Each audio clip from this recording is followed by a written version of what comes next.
Hello everyone, welcome back to my channel. आज हम discussion करेंगे इनकम टैक्स एक्ट के एक और case, Kailasa Sarabhai versus commissioner of IT Hyderabad का केस। इस केस में किसी फर्म के पंजीकरण को रद्द करने के संबंध में बताया गया है। तो आगे हम डिस्कशन करते हैं इस केस का रेफरेंस क्या है। ये AIR 1966 SC 1411 का केस है और इस केस का जो सब्जेक्ट है ये सेक्शन 26 जो कि फर्म के पंजीकरण के संबंध में भागीदारी विलेख की व्याख्या करता है। इस केस का फैक्ट ऑफ केस क्या है।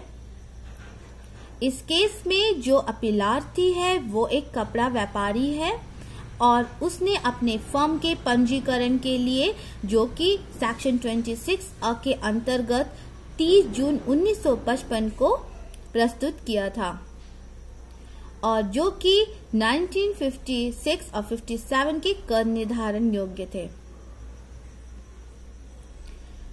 इसके बाद इन्होंने जो भागीदारी विलेख जो प्रस्तुत किया था फर्म के पंजीकरण के साथ में, उस भागीदारी विलेख में उन्होंने कुछ व्यक्तियों के नाम संलग्न किए थे जो कि फर्म में लाभ और हानि के लिए साझेदार थे।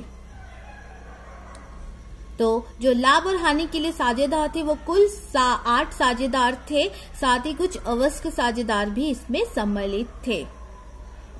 तो आगे समझते हैं, जब ये इनकम टैक्स ऑफिसर ने जो ये प्रार्थना पत्र था, ठीक है, उसे उसने निरस्त कर दिया, पंजीकरण का प्रार्थना पत्र।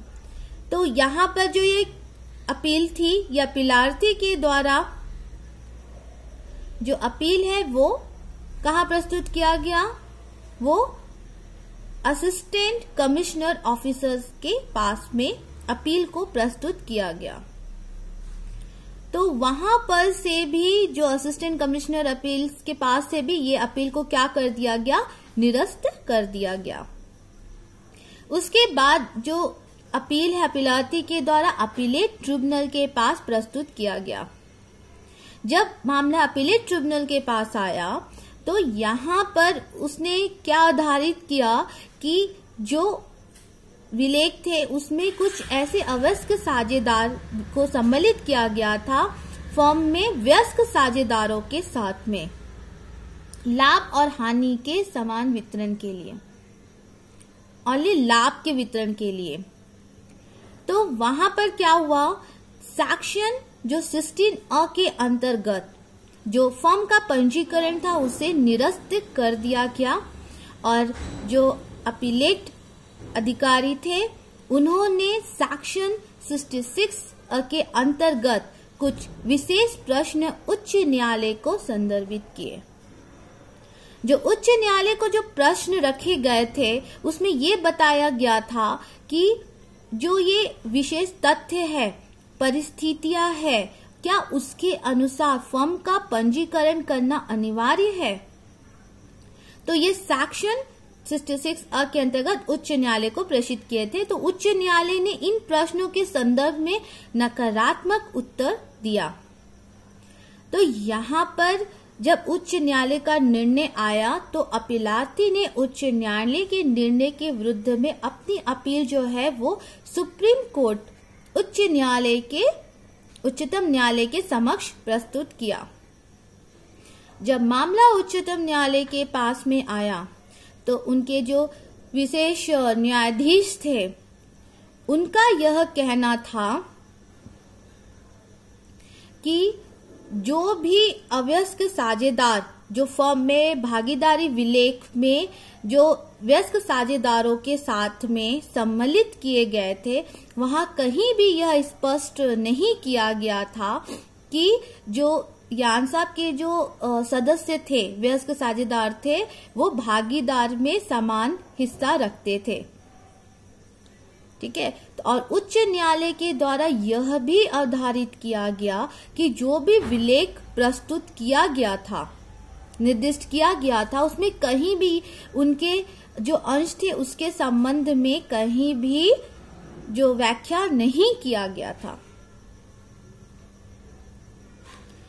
तो यहाँ पर उच्च न्यायालय द्वारा यह भी आधारित किया गया कि जो फर्म है जिसमें वयस्क यानसाब के जो सदस्य थे, कुल जो इसमें अवयस्क सदस्य थे और जो वयस्क सदस्य थे, इसमें अवयस्कों को जो लाभ में जो बराबर हिस्सा दिया जाएगा, लेकिन हानि की दशा में केवल जो वयस्क साझेदार थे केवल वो ही हानि को वहन करेंगे।